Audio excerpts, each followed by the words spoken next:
Hey everyone, welcome to my YouTube channel. My name is Shweta and currently I am first year BSc nursing student.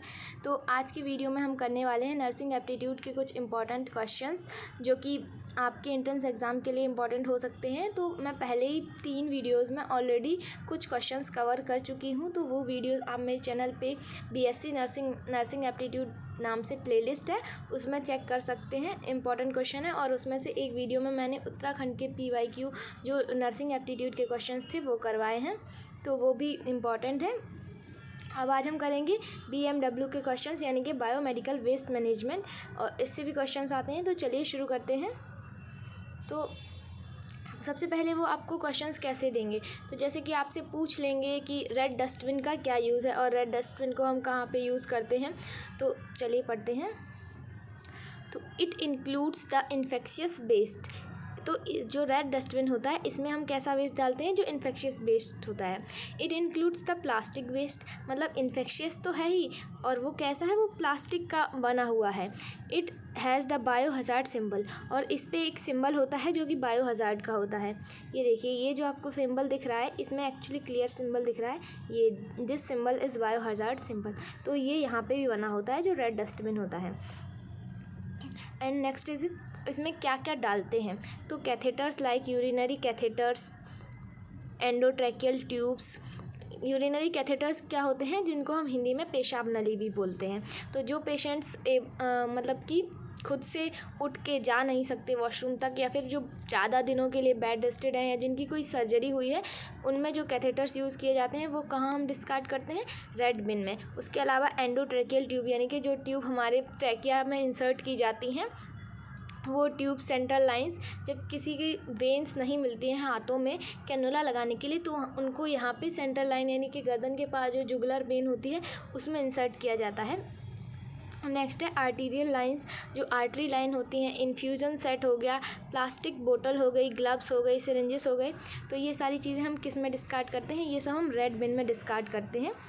तो आपको याद रखना है कि क्या क्या, क्योंकि ये आपको ऐसे एग्जांपल में दे देंगे, जैसे आपसे पूछ लेंगे कि सिरिंजेस जो हैं वो हम किस बिन में डिस्कार्ड करते हैं, तो आपको याद रखना है कि हम रेड बिन में सिरिंज हो गई आपकी, एंडोट्रैकियल ट्यूब हो गई, ग्लव्स हो गए, प्लास्टिक की जो बोटल्स होती हैं जैसे कि NS हो गया, RL हो गया, ये जो बोटल्स होती हैं, सिरिंजेस होती हैं, ये सारी हम किस में डिस्कार्ड करते हैं, ये हम रेड बिन में डिस्कार्ड करते हैं। नेक्स्ट है हमारा येलो डस्टबिन, येलो बिन। तो it includes the infectious waste like bandages, gauze pieces, soiled with blood, body fluids, body organ, tissues and placenta. तो येलो बिन में हम ऐसी चीज़ें डालते हैं जैसे कि आपका कॉटन हो गया, गॉज पीस हो गए, बैंडेज हो गया। गॉज पीस क्या होता है, जो हमारी बैंडेज होती है उसको फोल्ड करके बनाए जाते हैं छोटे छोटे पीसेस, जिससे जो कि कॉटन के भी हो सकते हैं और बैंडेज के भी हो सकते हैं। और बॉडी ऑर्गन हो गया, जैसे कि हमारा कोई भी ब्लड सैंपल हो गया, मतलब जैसे कोई सिरिंज है जिसमें ब्लड सैंपल लगा हुआ है, या फिर कोई बैंडेज है जिसमें ब्लड सैंपल लगा हुआ है। प्लेसेंटा हो गया आपका, कोई भी बॉडी का टिश्यू हो गया, या फिर कोई भी डेड स्किन हो गई, जैसे हम वुंड वगैरह पे क्लीन करते हैं तो वहाँ पे जो डेड स्किन निकलती है, तो बॉडी रिलेटेड जितनी कोई भी फ्लूइड लगा हुआ है उसमें, तो वो हम किस में डिस्कार्ड करेंगे, वो हम येलो डस्टबिन में डिस्कार्ड करेंगे।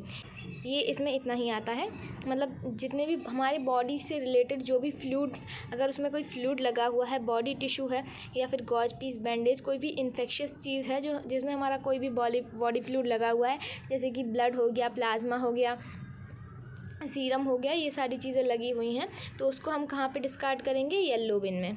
नेक्स्ट है हमारा ब्लू डस्टबिन। तो ब्लू डस्टबिन में हम क्या डालते हैं, it includes all types of glass bottles, broken glass articles. तो इसमें हम क्या डालते हैं, इसमें हम ग्लास का जो भी मटेरियल होता है, जैसे कि ग्लास की बोतल हो गई, कोई भी ग्लास का ब्रोकन आर्टिकल हो गया, टूटा हुआ आर्टिकल, वो सारा हम किस में डालते हैं, येलो बिन में।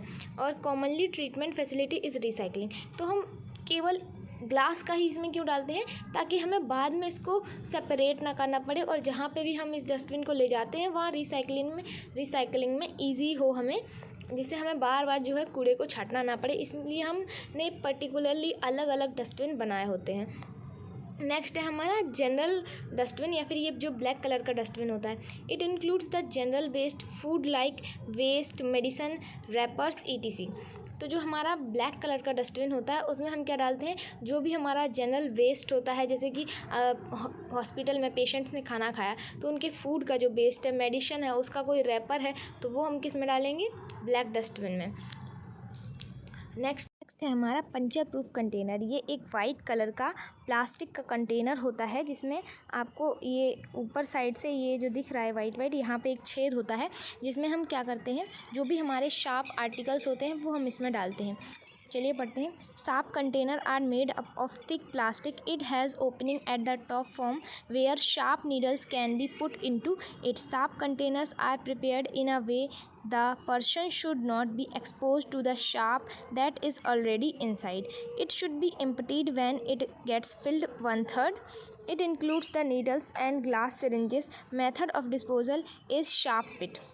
तो इसमें हम क्या करते हैं, जो भी हमारे शार्प आर्टिकल्स होते हैं जैसे कि नीडल हो गया, कैनुला हो गया, कैनुला की जो नीडल होती है, कैनुला क्या होता है, कैथेटर होता है, इसको हम कैथेटर भी बोलते हैं। तो कैनुला में जो नीडल निकलती है वो हम डालते हैं, कैनुला नहीं डालते हैं। कैनुला डालते हैं हम येलो बिन में, क्योंकि कैनुला जाता है हमारी वेंस के अंदर तो उसमें थोड़ा सा तो फ्लूइड लगता ही है, इसलिए हम उसको डालते हैं येलो बिन में।